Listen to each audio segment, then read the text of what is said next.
নমস্কার, গল্পকথা চ্যানেলে সব বন্ধুদের আবারও স্বাগত।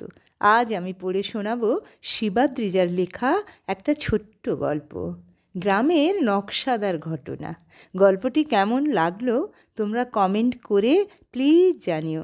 আর আমার চ্যানেলে যদি নতুন বন্ধু হও তাহলে প্লিজ সাবস্ক্রাইব করে দিও এবং পাশে থাকা বেল আইকনটি ক্লিক করে দিও। গ্রামের নকশাদার ঘটনা। বল্লভপুরের শ্মশানটি ভয়ঙ্কর শ্মশান নামে লোকের মুখে মুখে ফিরত। ভীষণ বিভীষিকাময় শ্মশান। দিনের বেলায়ও ওই শ্মশানের পাশ দিয়ে লোকজন হাঁটাচলা করতে ভয় পেত। শ্মশান লাগোয়া যে পুকুরটা ছিল সেটাও দেখতে কম ভয়ঙ্কর ছিল না। পুকুরের গভীরতা আছে, তাতে জলের রং কালচে পরিষ্কার। আয়নার মতো নিজের শরীরের ছায়া তাতে পড়ত। শববাহী শ্মশান যাত্রীরা শবদাহ করবার পর ওই পুকুরে কালে ভদ্রে হাত পা ধুত।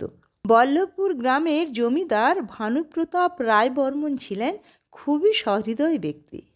জমিদার হলেও গরিবদের কষ্টে তিনি তাদের পাশে দাঁড়াতেন। তারই জমিদারিতে তিনি কয়েক ঘর বেহারা জাতিকে বসবাসের জন্য জায়গা দিয়ে বসিয়েছিলেন। বেহারা জাতিদের পেশা মূলত পালকি বয়ে নিয়ে যাওয়া এবং নিয়ে আসা। জমিদার বাবু তার জমিদারির কাজকর্মের যাতায়াতের জন্য সর্বদা পালকি ব্যবহার করতেন। তাই তিনি বাইরে থেকে বেহারা জাতির কয়েকজনকে প্রথমে নিয়ে আসেন। পরবর্তী সময়ে তাদের বংশধর বৃদ্ধি পায়।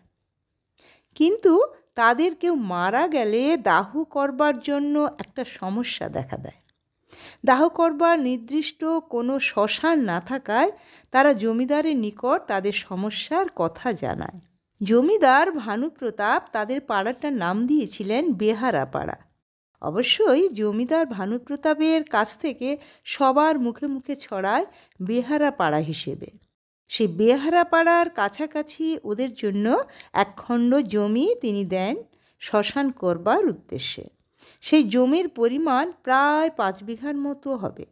শ্মশানের ধোঁয়া যাতে ওদের বসতির দিকে না ছড়িয়ে পড়ে তার জন্য বিশাল জমি তিনি শ্মশান হিসেবে দান করেন।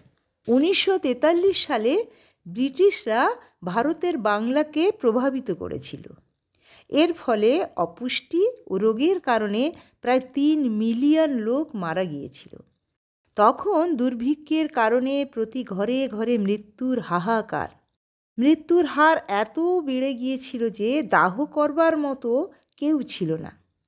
একে লোকের অভাব, তার উপর দাহ করবার জন্য যে কাঠ সেটাও পর্যাপ্ত পাওয়া যেত না। তাই শ্মশানটির চারপাশে বাবলা গাছ লাগানো ছিল। আর ওই ঘেরা টোপের মধ্যে ছিল শ্মশান এবং একটি পুকুর। ওই শ্মশান সম্পর্কে একটা গল্প প্রচলিত আছে। ওই শ্মশানে চিতায় একবার একটি শব দাহ করা হচ্ছে। চিতায় সব দাউ দাউ করে জ্বলছে। এমন সময় একটা লোক এসে বলল, ও ভাই, তোমাদের কাছে আগুন আছে? আমাকে একটু দাও তো। তখন শ্মশান যাত্রীরা বলে, এই আগুন দিয়ে তো চিতায় আগুন দেওয়া হয়েছে, সুতরাং তোমাকে আগুন দেব কোত্থেকে? লোকটি তখন চিতার থেকে আগুন নিয়ে নিজের বিড়িটি ধরিয়ে নেয়। শ্মশান যাত্রীরা তো অবাক। তারা সকলে প্রায় বলে ওঠে, আরে আরে, কি করছো কি? চিতাতে তো মরা জ্বলছে, তুমি সেই আগুন নিয়ে বিড়ি ফুঁকছো? লোকটা তো হেসে পাগল। সে উল্টে বলে, তোমাদের চিতায় মরা কোথায়? ওই দেখো, গাছের ডালে তোমাদের মরা বসে আছে। সকলে তাকিয়ে দেখে বাবলা গাছের ডালে বসে গণেশ 2 পা ঝুলিয়ে হাসছে। সকলে তো পড়ি মরি করে দৌড়। আসলে লোকটা ছিল পাক্কা গুণিন। সকলের চোখে ধাঁধা লাগিয়ে গুণিন বিদ্যা কাজে লাগাতো। নাম সুমন্ত গুণিন। যত কেরামতিতে সে ছিল ওস্তাদ। গ্রামের সকলে তার সামনে ভিড়তে ভয় পেত, পাছে তার গুণবিদ্যায় যদি কারো কোনো ক্ষতি করে দেয়।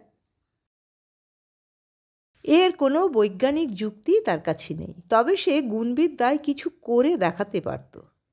শোনা যায় সুমন্ত একবার 10-12 ফুটের মতো উচ্চতার একটা ঝাঁকড়া গাছকে কোথা থেকে চালিয়ে নিয়ে এসেছিল। গাছটা নিজেদের গ্রামে একটা ফাঁকা মাঠে সে বসিয়ে রেখেছিল। প্রায় 100 বছরের বেশি গাছটার নাম কেউ বলতে পারেনি বা গাছটাকে কেউ চিনতেও পারেনি। গাছটার কোনোদিন ফুল ও ফল হয়নি। হঠাৎ এক সকালে গ্রামবাসীরা দেখতে পায় ওইখানে একটা জীবন্ত টাটকা আস্ত গাছ দাঁড়িয়ে আছে।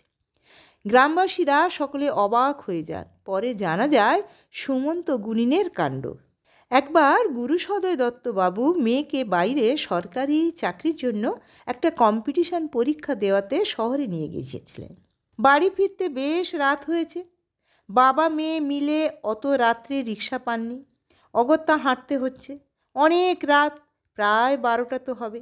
গ্রামে মানুষজন সাধারণত রাত 9টার মধ্যে রাতের খাবার খেয়ে ঘুমিয়ে পড়ে। বাসস্ট্যান্ড থেকে বাবা মেয়ে শর্টকাট একটা রাস্তা ধরেন।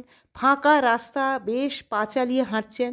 মেয়ে চোখে পড়ার আগে গুরুসদয় দত্তবাবুর চোখে পড়ে কে একজন মানুষের মতো, কিন্তু পা উপর দিকে করে ঠিক যেন মাথা দিয়ে হাঁটছে।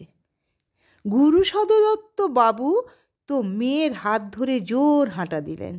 সকালে উঠে সবাইকে বলতেই একজন বললেন, ওটা তো সুমন্ত গুণিনের কাজ। সে রাত্রি হলেই পা উপর দিকে করে মানুষের বিষটা খেতে বেরোয়।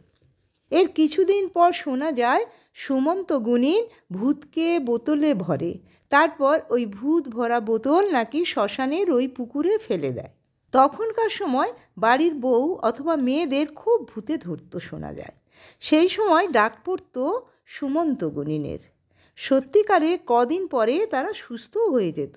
কিছুদিন ধরে বল্লভপুরে শোনা যাচ্ছে গভীর রাত্রে একটা ভূতের আলো দেখা যাচ্ছে। আবার সেটা নাকি ওই শ্মশানের কাছাকাছি। আর গ্রামের গভীর রাত মানেই তো রাত 10টা-11টা হবে। এমনিতেই শ্মশান লাগোয়া রাস্তাটা গ্রামবাসীরা খুব একটা ব্যবহার করতো না। ঘুর পথের একটা রাস্তা দিয়ে সকলে প্রায় যাতায়াত করে। ওই আলোর কথা শোনার পর থেকে রাত্রে লোকজন বেরোনো প্রায় বন্ধ করে দিয়েছে। কিন্তু ভূত যে নেই এর তো কোনো বৈজ্ঞানিক যুক্তি দেখিয়ে কেউ ভয়টা তো কাটাতে পারছে না। তবে কিছু কিছু ক্ষেত্রে আজব কাণ্ড কারখানা দেখে প্রেতাত্মার উপস্থিতি মানুষের নজরে আসে। গুরুসদয় দত্ত বাবুর চোখে দেখা যেমন ভূতের নয়, গুণিনের উপস্থিতি। তিনিও কোনো দিন ভূতে বিশ্বাস করেন না। গুরুসদয় দত্ত বাবু একজন হাই স্কুলের সায়েন্সের শিক্ষক। তিনি সবাইকে বোঝাতেন ভূত বলে কিছু হয় না, কিন্তু তার সঙ্গেও একটা অদ্ভুত ঘটনা ঘটে। ওনার মা তখন মারা গেছেন, প্রায় মাসখানেক হয়েছে। ওনার মায়ের মৃত্যু কিন্তু একদম স্বাভাবিক ছিল। সাধারণ আমাশা থেকে উনি মারা যান। একদিন সন্ধেবেলায় গুরুসদয় দত্ত বাবুর জোর পেটে চাপ এসেছে। টয়লেট ঘরের বাইরে, তাই উনি তাড়াহুড়ো করে গামছা পরে ধুতিখানা শান বাঁধানো ঘাটের সিঁড়িতে ফেলে দৌড়ে টয়লেটে ঢুকে যান। ফিরে এসে তিনি তো অবাক হয়ে যান, তার ঘাটের সিঁড়ি পর্যন্ত ছড়ানো ধুতিখানা নেই। তিনি ভাবেন, যা বাবা, ধুতিখানা গেল কোথায়? তিনি ভাবতে ভাবতে ঘাটের শেষ ধাপে গিয়ে দেখেন তার ধুতিখানা সুন্দর করে জলে ভিজিয়ে এক জায়গায় জড়ো করা রয়েছে। ওনার মনে তখন সন্দেহ হয়। ভাবেন, চোর এলে ধুতিখানা জলে ধুয়ে সুন্দর করে জড়ো করে রাখবে কেন? ধুতিখানা ওইভাবে ঘাটেই পড়ে থাকলো। উনি দৌড়ে ওনার স্ত্রীকে জিজ্ঞাসা করেন, হ্যাঁ গো, তুমি কি বাইরে বেরিয়েছিলে? ওনার স্ত্রী বলেন, না, আমি বাইরে যাইনি তো। এবার উনি বেশ ভয় পেয়ে যান। বলেন, আমি সবাইকে বলি ভূত বলে কেউ নেই, তাহলে কি সত্যি ভূত আছে? মনে হয় আমার মা এসে তাহলে ধুতিখানা ওইভাবে ধুয়ে জড়ো করে রেখে গেছে। কথাটা শুনে ওনার স্ত্রীও বেশ অবাক হয়ে যান। পরদিন সকালে কথাটা 5 কান হতে বেশি সময় লাগলো না। গুরুসদয় বাবু নিজের চোখে দেখা ঘটনা কিছুতেই ভুলতে পারছেন না। গ্রামে খুব বাঁশ গাছের চাষ করা হতো, তাই প্রত্যেক বাড়িতে প্রায় একটা করে নিজেদের বাঁশ বাগান থাকতো। কারণ যে সময়ের উল্লেখ হচ্ছে সেই সময় গ্রামে বনেদি বড়লোক বাড়ি ছাড়া টয়লেটের ব্যবস্থা থাকতো না। তাই প্রাতকৃত্য সারবার জন্য সাধারণ পরিবারের মানুষজনের বাঁশবাগান খুব প্রয়োজনে আসতো। বাঁশবাগান সম্পর্কে গ্রামে রটনা ছিল। সারাদিন বাঁশ গাছগুলো সোজা হয়ে দাঁড়িয়ে থাকতো।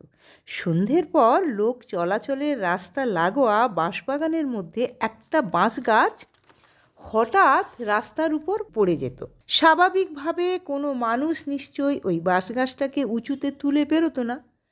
ডিঙোতে গেলে যে ওই বাঁশ গাছটাকে ডিঙিয়ে যাবে তাকে সহ হঠাৎ বাঁশ গাছটি সোজা হয়ে দাঁড়িয়ে যেত। ওটা নাকি ছিল পেতনিদের কাজ। একবার তো ঝন্টু বেহারা এবং তার বউ বাজারে গিয়েছিল। বাড়িতে ঢুকতে সন্ধে হয়ে গেছে। তখন ঝন্টু তার বউকে বলে, আমরা তো দুজনে আছি, চলো শ্মশানের রাস্তা দিয়ে চলে যাই, তাহলে তাড়াতাড়ি বাড়ি পৌঁছে যাব। তার বউ রাজি হয়ে যায়। ঠিক শ্মশানের কাছে এসে ঝন্টুর প্রস্রাব পেয়ে যায়। ঝন্টু দাঁড়িয়ে প্রস্রাব করছে। ওর বউ 2-4 পা ধীর গতিতে সবে মাত্র এগিয়েছে। আচমকা ঝন্টু পড়ে যায়। তার বউ দৌড়ে গিয়ে তাকে হাত ধরে তোলে। ঝন্টু উঠে বলে, জানো লক্ষ্মী, আমাকে কে যেন সজোরে ধাক্কা দিয়ে ফেলে দিল। বাড়িতে ফিরে ভোরবেলা থেকে ঝন্টুর ধুম জ্বর। সুমন্ত গুনিনকে বাড়ির লোকজন ডাকে। সে এসে বলে, ও বেটা নিশ্চয়ই প্রেতাত্মার যাতায়াতের রাস্তায় দাঁড়িয়ে প্রস্রাব করেছিল। তখন প্রেতাত্মা ঝন্টুর দুপায়ের ফাঁক দিয়ে গলে পিছনে গিয়ে ওকে লাথি মেরে ফেলে দিয়েছে। কিন্তু সুমন্তের ঝাড়ফুঁকে ঝন্টু দুদিনেই সেরে ওঠে। তাই অনেকে বিশ্বাস করে যে মানুষকে তাহলে ভূতে ধরে। কিন্তু সময়ের পরিবর্তনের সঙ্গে সঙ্গে কিছু মানুষের মনেরও পরিবর্তন দেখা দিয়েছে। পরিবারের বংশবৃদ্ধির সঙ্গে সঙ্গে ঘনবসতিও বেড়েছে। মানুষের মনে ভূত সম্পর্কে ভীতিটা আরও আগের মতো নেই। বেশ কয়েক বছর অতিবাহিত হয়ে যাওয়ার পর গ্রামবাসীর 2-1 মধ্যে একটা আশ্চর্যজনক ঘটনা চোখে পড়েছে। বল্লভপুরের শ্মশানের ওই নির্জন রাস্তায় রাত্রিবেলায় একটা আলো হেঁটে বেড়ায়। প্রত্যেকের কথাটা শুনে তো বেশ অবাক লাগছে। আলো কিভাবে একা হাঁটতে পারে? মানুষজনের মধ্যে একটা কৌতূহল জাগে। এই নিয়ে গ্রামবাসীদের মধ্যে বেশ কিছুদিন আলোচনা তুঙ্গে। সমাধান আর কেউ বের করতে পারছে না। অত রাত্রে ওই শ্মশানে বা যাবে কে? কিছুদিন ধরে আলোচনার মাধ্যমে ঠিক হচ্ছে পাড়ার কয়েকজন হুমড়া চোমড়া কম বয়সী ছেলেদের বলা হবে। ওরাই লাঠি সোঁটা নিয়ে বেরোবে। পেছনে থাকবে বয়স্ক লোকেরা। কে কে যাবে তাহলে? সিদ্ধান্ত হলো সুবোধ, গোপাল, নিতাই এবং মতিয়া এই 4 জন আগে আগে যাবে। সিদ্ধান্ত হয়ে যাওয়ার পর আলোটা আর কিছুদিন হাঁটছে না। হঠাৎ আলোর আর কোনো পাত্তা নেই। এবার কারো কারো মনে সন্দেহ হলেও কেউ কিন্তু প্রকাশ করছে না। কেউ মাথা ঘামাচ্ছে না দেখে আলো হাঁটার ব্যাপারটা প্রায় 15-20 দিনের মতো থিতিয়ে পড়ে। কয়েকদিন পরে একদিন সকালে ভ্যাবলা বলে, ও দিনু দাদা, কাল আমি যখন রাত্রে প্রস্রাব করতে বাইরে বেরোই তখন ওই শ্মশানের রাস্তায় একটা আলো হাঁটছিল। দিনু অবাক হয়ে বলে, আরে আলো কিভাবে হাঁটবে? সে ব্যাপারটা সবাইকে জানায়। তবে এবারে আর একসঙ্গে আলোচনার মাধ্যমে জানানো হলো না। দিনুর সঙ্গে যার যেভাবে দেখা হয়েছে সেইভাবে সে সবাইকে এক এক করে জানায়। বাকি থেকে গেল শুধু জগন্নাথ অর্থাৎ জগা। তাকে সকলে জগা বলেই ডাকে। সিদ্ধান্ত যেমন হয়েছিল তেমনি থাকবে বলতেই ঝন্টু আর মতিয়া বলে, আজ আমাদের সময় হবে না, আজ আমরা বাস রাস্তায় যাব, আমাদের দরকার আছে, ফিরতে রাত হবে। তোমরা পরিকল্পনাটা আগামীকাল রাত্রে করো। আজ বিকালে ঝন্টু এবং মতিয়া বাস রাস্তায় বেরিয়ে যাওয়ার পর ফিরতে প্রায় 10টা, 10:30 বেজে গেছে। ওরা হাঁটছে শ্মশানের উল্টো দিকের রাস্তা ধরে। শ্মশানের পাশ দিয়ে যে রাস্তাটি গেছে ওরা দেখতে পায় ওই রাস্তাতে একটা আলো হেঁটে যাচ্ছে। ঝন্টু আর মতিয়া ওদের কাছে থাকা মালপত্র সব রাস্তার উপর রেখে দিয়ে তারপর ওই আলোর পিছনে ধাওয়া করে। দৌড়ে আলোর কাছে গিয়ে আলোটাকে দুজনে মিলে জাপটে ধরে। ওরা দেখে ভূত নয়, একটা মানুষের শরীর। মাথায় পাগড়ি বেঁধে ওই টর্চের আলো মাথাতে আটকে রীতিমতো হেঁটে যাচ্ছিল। লোকটার মাথার থেকে টর্চ নিয়ে তারা আলোটা তার মুখে ফেলে। ওকে দেখে ঝন্টু আর মতিয়া একসঙ্গে চমকে বলে ওঠে, কিরে জগা, তুই? তার মানে তুই রাত্রে মাথায় টর্চ জেলে আমাদের সবাইকে ভূতের ভয় দেখাস? জগা তো কাচুমাচু মুখে বলে, না না, আমি আজকেই প্রথম বেরিয়েছি। তারা দুজন তার কথায় বিশ্বাস না করে উল্টে তাকে গ্রামে মাতব্বরদের ভয় দেখায়। জগা ভয় পেয়ে ঝন্টু এবং মতিয়ার হাতে পায়ে ধরে। সে বলে, আমি তোদের দুজনকে সব সত্যি কথা বলবো। তোরা আমাকে কথা দে, কাউকে বলবি না বল। তারা বলে, আরে আমরা বলবো না তো বললাম, এবার তোর সত্যি কথাটা শুনি। জগা বলে, রাত্রে আমি বুচির সঙ্গে দেখা করতে যাই, কিন্তু গ্রামের লোকেরা যে ভূতের আলো ভাববে আমি জানবো কি করে? আমাকে তোরা ক্ষমা করে দে। ঝন্টু বলে, তাহলে তুই রাত্রে দেখা করতে যাস কেন? জগা বলে, আমার মা বলেছে আমি যদি বুচির সঙ্গে কথা বলি তাহলে মা গলায় দড়ি দেবে, তাই রাত্রে দেখা করতে যাই। ঝন্টু আর মতিয়া জগাকে সাবধান করে হেসে বাড়ি চলে যায়।